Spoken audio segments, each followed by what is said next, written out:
নমস্কার বন্ধুরা, সবিতার হেসেলে সবাইকে স্বাগত। আশা করি আপনারা সবাই খুব ভালো আছেন আর সুস্থ আছেন। বন্ধুরা, আজ আমি আপনাদের সাথে শেয়ার করছি বাঁধাকপির রেসিপি। আর এই সময় বাঁধাকপিটা খেতেও কিন্তু ভালো লাগে। তো আমি এখানে বাঁধাকপি সিদ্ধ করে রেখে দিয়েছি। একটু বাঁধাকপিটা সিদ্ধ করে নিলে যে বাঁধাকপির মধ্যে একটা গন্ধ থাকে সেটা কিন্তু বেরিয়ে যাবে। আর বাদবাকি যা যা নিয়েছি আমরা রান্না করতে করতে দেখে নেব। ভিডিওটি সম্পূর্ণ দেখার অনুরোধ রইল। আশা করি আপনাদের ভালো লাগবে। তো আমি এখানে নিয়েছি রুই মাছের মাথা।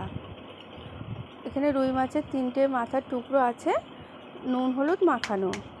আর নিয়েছি ডুমো ডুমো করে কেটে রাখা আলু, কেটে রাখা পেঁয়াজ আর টমেটো। তো আমি এখানে কড়ায় আলুটা ভাজা শুরু করে দিয়েছি। সর্ষের তেলে আলুটা ভাজা করছি। তেলটা একটু কম লাগছে, সেই জন্য আরেকটু এর মধ্যে তেল দিয়ে দেবো। কড়াটা বেশ ভালোই গরম আছে, এই সময় তেলটা দিয়ে দিচ্ছি। একেবারে ছাঁকা তেলে আলুগুলো খুব ভালো করে লাল লাল করে ভেজে নেব। আর ভাজার সময় কিন্তু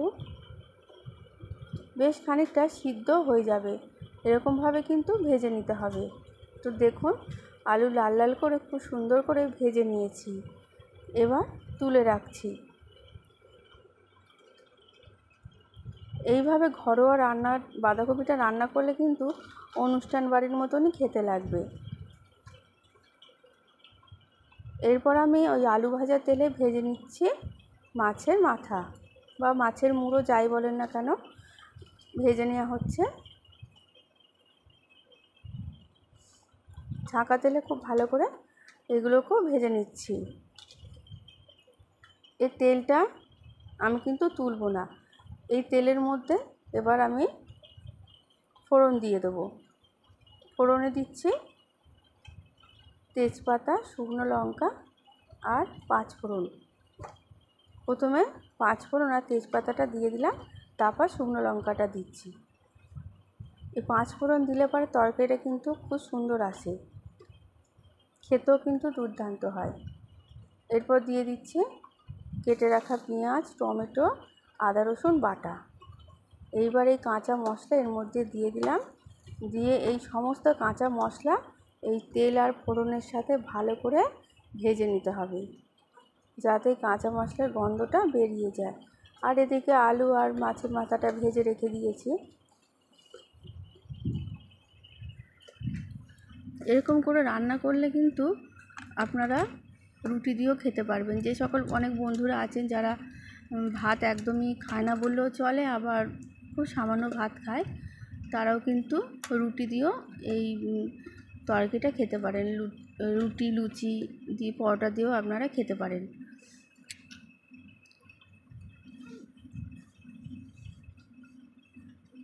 এই তো ভালো করে ভেজে নিচ্ছি। আর কাঁচা গন্ধটাও কিন্তু বেরিয়ে যাবে। এই আদা রসুনের পেঁয়াজের যে কাঁচা গন্ধটা, এটাও কিন্তু বেরিয়ে যাবে। এরপর এর মধ্যে দিয়ে দিচ্ছি স্বাদ মতো নুন, চিনি, লঙ্কার গুঁড়ো, হলুদ গুঁড়ো। আমি এখানে হলুদ গুঁড়োটা দিলাম কারণ বাঁধাকপিটা আমি সিদ্ধ করেছিলাম যখন, তখন নুন দিইনি, শুধু বাঁধাকপিটা সিদ্ধ করে জলটা ফেলে দিয়েছি। তা বাঁধাকপিটা একেবারে খুব যে গলে গেছে এরকম করে সিদ্ধ করিনি, যাতে বাঁধাকপির যে গন্ধটা ছাড়ে সেই সিদ্ধ করার সময়, সেই বুঝে আর কি সিদ্ধটা করতে হবে।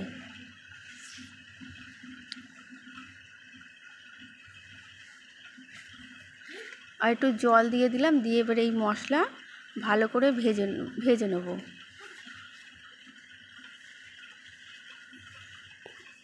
এই কষিয়ে নেবো মশলাটাকে, ভেজে নেবো বলছি, কষিয়ে নেবো।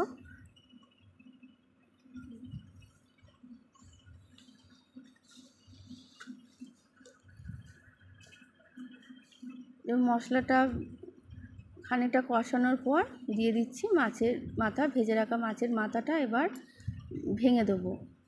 এক হাতে যেহেতু আমার ফোনটা রয়েছে, সেই জন্য আমি ভাঙতে পারছিলাম না, পরে ভালো করে ভেঙে দিলাম। আপনাদের সাথে গল্প করতে করতে রান্নাটা করে নিচ্ছি।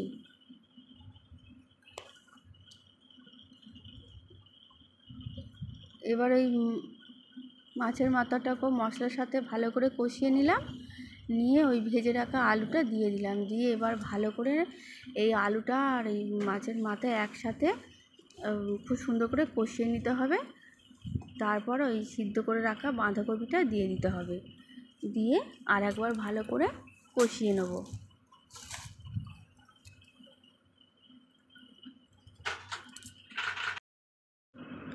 এরকম করে ভালো করে কষিয়ে নিতে হবে। আর বাঁধাকপিতে কিন্তু বেশি জল ফল আর দিতে লাগবে না, যেহেতু আলুটা ভাজার সময় ভালো করে ভেজেছি, সিদ্ধ হয়ে গেছে, আর কপিটাও সিদ্ধ করা, সেই জন্য কিন্তু আর জল টল বেশি দিতে লাগবে না।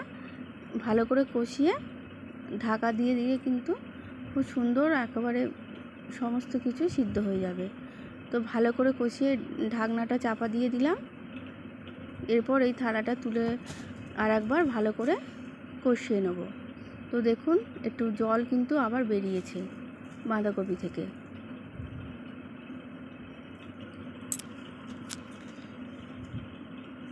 এরকম করে কিন্তু রান্নাটা খুন্তি দিয়ে নেড়ে চেড়ে বানিয়ে নিতে হবে। দেখুন আলুটা কত সুন্দরভাবে গলে গেছে।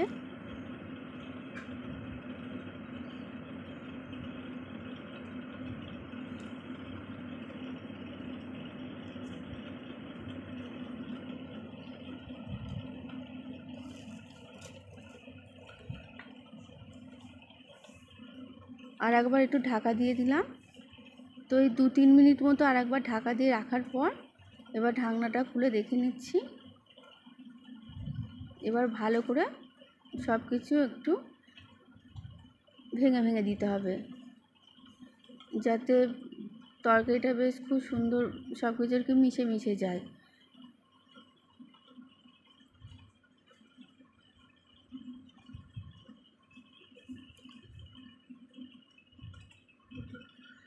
বাঁধাকপি দিয়ে মাছের মাথা দিয়ে কত সুন্দর যে মজে যাবে তরকারিটা, বন্ধুরা কি বলবো।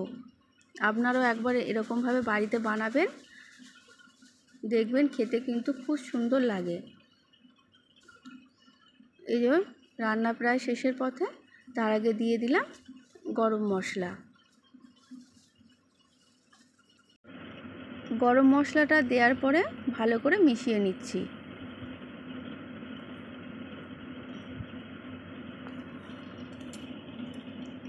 তো বন্ধুরা এই যে ভালো করে মিশিয়ে নিয়েছি, আর তরকারিটাও কিন্তু বেশ শুকনো শুকনো মতো হয়ে গেছে।